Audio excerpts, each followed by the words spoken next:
السلام علیکم و رحمت الله و برکاته. هموطنان عزیز و بینندگان محترم، امیدوار هستم که همگی صحت و سلامت و خانه آباد باشید و روزی خوب هم داشته باشید. دیروز یک نواری را تماشا کردم.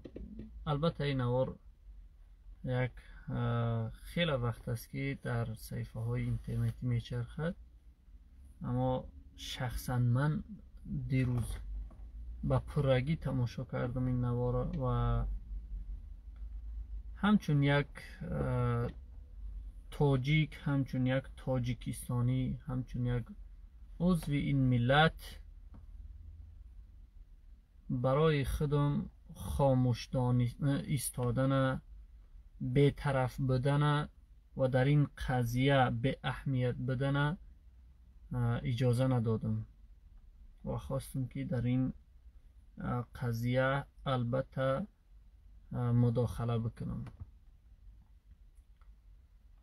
یک نوار از جانب حکومت دیکتاتور و حکومت خائن ملت نشر شد که در آن نوار یکی از مخالفان را که ضد حکومت، ضد این حکومت دیکتاتور با اصولهای خود مبارزه میبرد و حکومت هم این فرد مبارز را با راههای نامردی، نامشروع، تهمت ها و بهتان ها میزند در این نوار. و البته قضیه سر این نفر مبارز نیست، بلکه قضیه شرف و ناموس ملت ما و شما است. خب در اون نوار حکومت قصه میکنه، میگه در زمان جنگ‌های شهروندی که سال 1992 شروع شد در تاجیکستان، تعداد از مردم تاجیکستان مهاجر شدند، گریزه شدند، به طرف افغانستان سفر کردند و یک چند مدت در افغانستان همین گریزه های تاجیکستان به سر می بردند. و در اون نوار حکومت یکی از مبارزان را با گفت خود طعنه میزند که در اون زمان، یعنی در اون وقتی که مردم تاجیکستان گریزه شدن، این فرد مبارز هنوز کودک بود و توانی مقاومت کردن یا که از خود حمایت کردن هم نداشت. حالا مسئله سر اون نیست که همه حادثه واقعا شیده بود یا که نشیده بود. من شخصا باوری ندارم که همه حادثه شیده بود، ولی بگذار که همه حادثه شیده باشه. حالا برای بالای این فرد مبارز نه، بالای هر کسی که باشه، زیاد نفرای تاجیکستان گریزه شدن به افغانستان رفتن. خب فرض کردیم که یکی از آنها را حکومت امروز میآید و مثلا ببخشین، یکی از آنها را حکومت امروز مثلا معرفی میکنه، میگه که فلانی فرزند فلانی در وقتی مثلا گریزگی، وقتی که مهاجرت رفتند به افغانستان، فلانی قماندان به ناموس او تجاوز میکرد. اگر مثلا این چیز به خاطر انتقام گرفتن حکومت از او فلان قماندان افغانی ذکر میکنه، پس در این صورت مثلا ما چیزی گفته نمیتونیم. اما وقتی که حکومت تاجیکستان برای تنقید کردن یک تاجیک یا اینکه یک مخالف خودش میاره مثال ها و پول میتیه یک افغان که تو بیا بگو که من ملت اینمی را تجاوز کردم، در اینجا باید هر یک فرد جمهوری، هر یک نفری، هر یک عضو این ملت باید که حکومت دیکتاتور، حکومت پلید، حکومت حرامزاده تاجیکستان به جوابگری بکشونه و از گریبان این حکومت بگیره.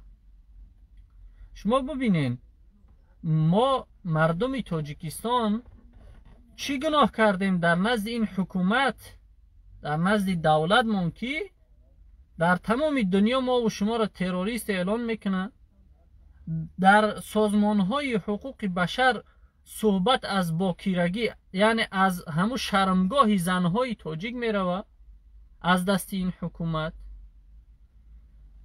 ما در تمام روی دنیا مردم تاجیکستان مردم متهم و سرخم هستیم از دست این حکومت. این کفایه نمیکنه، ما مردم تاجیکستان این حکومت مخنث اعلان میکنه. حالا بگذار او کسی که نباشه. ما به خدا قسم در این همی دولت های اروپایی که مخنث ها خیلی زیاد هستن و مردم تاجیک هم هست در دولت های اروپایی مخنث. زیاد نفرها در اینترنت میبینن. ببخشین اگر ما یک کم تر ساده تر بگم که بعضا نفرها شاید که ندانن مخنث چی است. مردایی که همچو زن تنفروشی میکنن، مردهایی که ناموس مردی را، شرف مردی را از دست دادگی هستند، مردهایی که پیشاشو کار نمیکنه به عقیب کار میکنن. این ایرم از ساده تر برای شما گفتم. در اروپا هست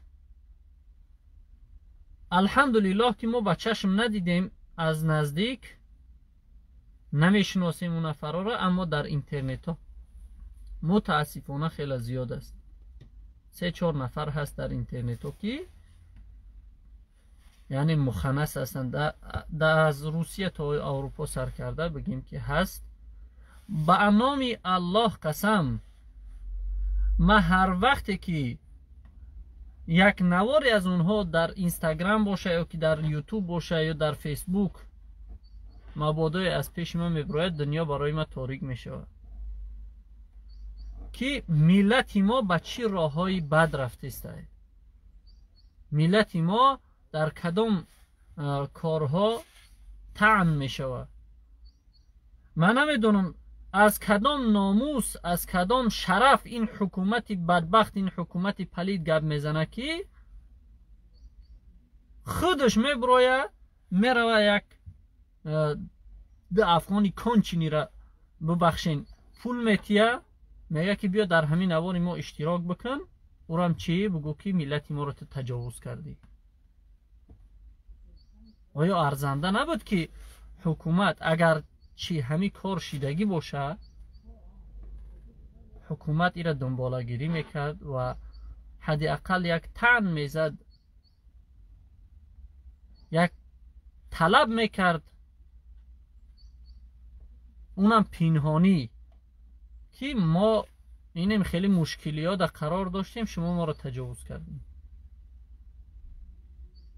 اگرچه او قدر ضرور میشید. نه که ببینین این حکومت پلیده که برای آن که یک نفر مخالف او هست، البته که این تهمت است بالای اون فرد مبارز، برای که این نفر مبارز است، مخالف حکومت است و از دزدی های حکومت قصه میکنه، از جنایت های حکومت قصه میکنه، حکومت حقی نداره که در برای پست زدن یک نفر تمام ملت بدنام بکنه. یک مثال دیگر من برای شما ساده بکنم، بگم که فرض کردیم یک کدامی از شما جوان مردا، خطاب به جوان مردا است، به همسین و سالهای ما، یک کدامی از شما مثلا در یک جا نشستگی هستین با 3-4 نفر افغانی، یکی از همونا مثلا گپاتون میگریزه، نافهمیشی ها پیدا میشه، همین نوار حکومت تاجیکستان تماشا کردگی باشه و بگرده بگه که ما شما را افیتسال تجاوز کردگی هستیم. اگر باور نمیکنی این نوار،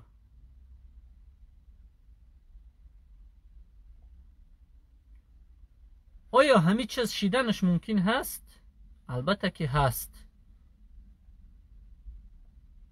ما را حکومتمون یک 5-6 ابله، یکی از آنها بگیم که سابق عضو مخالف، دیگر معلم، دیگر دکتر، دیگر نمیدونم حتی یک زنم آوردن در اوجا، یعنی چهره هایی که اینا نماینده های حکومت هستند. ببرایم بگن که مثلا فلانی قماندان ما را تجاوز کرد، یک کودکی ما را، اون طوری که اینا قصه میکنن در اون زمان این فردی مبارز کودک بود و توانی مقاومت کردن نداشت، از خود حمایت کردن نمیتوانست. باید که این دردناک باشه برای حکومت، باید که ننگین باشه و سنگین باشه. ببینید که حکومت تاجیکستان چقدر حکومت پلید است که ما و شما رو در تمام دنیا بدنام و سیاهنام میکنه. وقتی که ما اراد میگیریم از حکومت، وقتی که ما میگیم که این حکومت دزد است، این حکومت جنایتکار است، زباناشون دراز، چاپلوسای این حکومت و ما تمغه های خائن ملت میزنن، با ما میگن که شما آبروی ملت در زمین زدین.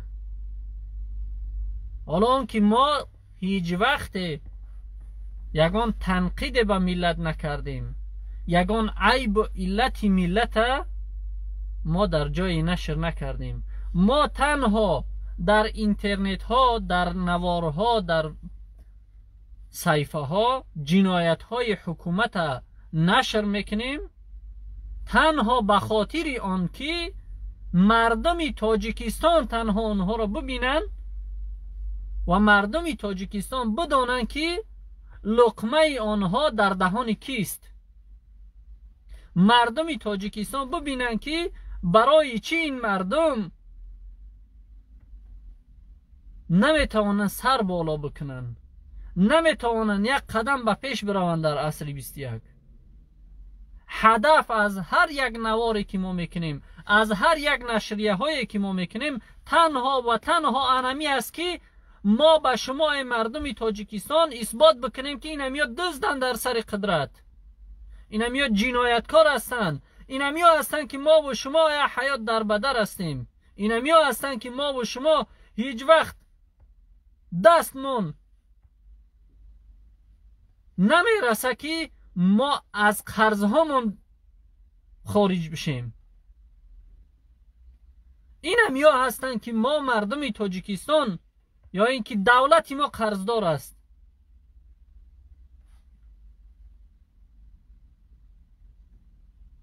امروز ما در یک عصر زمان قرار داریم که ملت های دیگر 70-80 سال پیش به کیهان رفتن، اما سببی تا امروز عقب بدن مردم تاجیکستان این همی گونه حکومت ها است. ما میخواهیم این چیزا را اثبات بکنیم.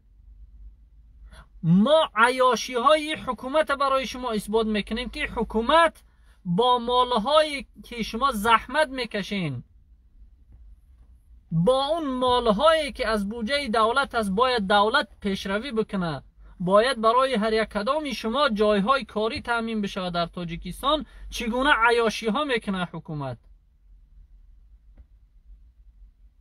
ما هیچ وقت نکشیدیم یک ملت دیگر را بیاریم در یک نوار بفرمیم پول بتیم بفرمیم که بگو که رحمانوف ما تجاوز کردیم.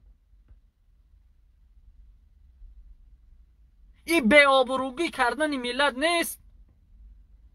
تنقید کردن به ملت نیست؟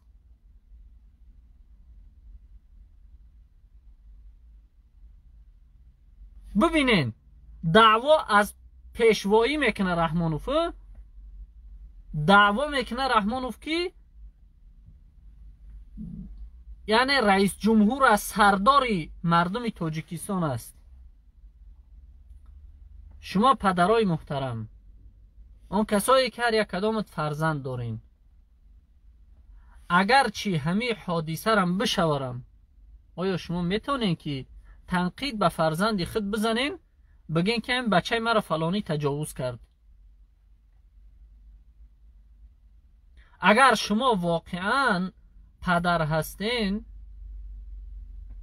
هیچ وقت این چیز بالای فرزند خودتان روا نمیبینین. این چیز قبل از آنه که برای فرزندی شما یک حادثه دردناک باشه، برای شما حادثه دردناک می شود.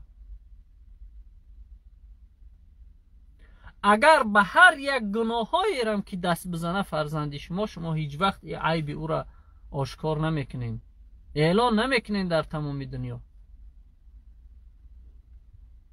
اما ببینین که شما هر یک کدامتان مردم تاجیکستان در نزد این حکومت هیچ قدر قیمتی ندارین.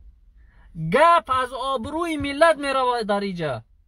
من حیران میشم که تا امروز برای چی مخالفا یگان تصمیم نگرفتن در این قضیه گپ نزدن. حالا بگذار فرقی نداره گروه 24 است یا 25 است یا که نهضت است یا که دیگرش، برای چی تا امروز در مسئله آبروی ملت که رحمانوف میخواه این آبرو را پست بزنه، رحمانوف میره پول میتیه یک 10 افغانی کانچینی را برای آن که بگه که ما ملت اینمی را تجاوز کردیم، برای چی تا امروز یگان عضو مخالف یگان تصمیم نگرفت و یگان جواب دندان شکن به این حکومت نداد؟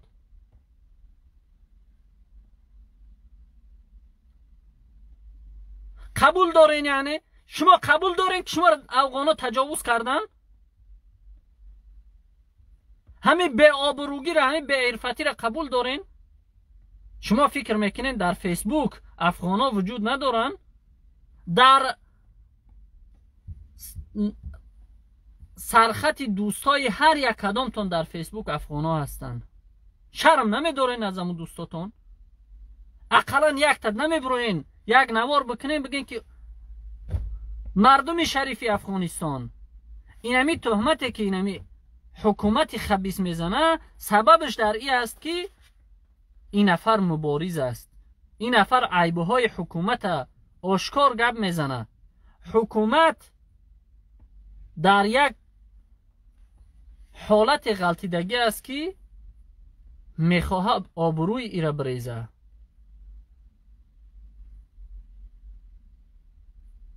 من حیران میشم شما همین نوار را تماشا میکنین و در دروزیه های شما در فیسبوک 1 یا 2 یا 10 نفر افغانی است. خیلی شما شرم نمیدارین که شما آبروی خودتون نمیخرین؟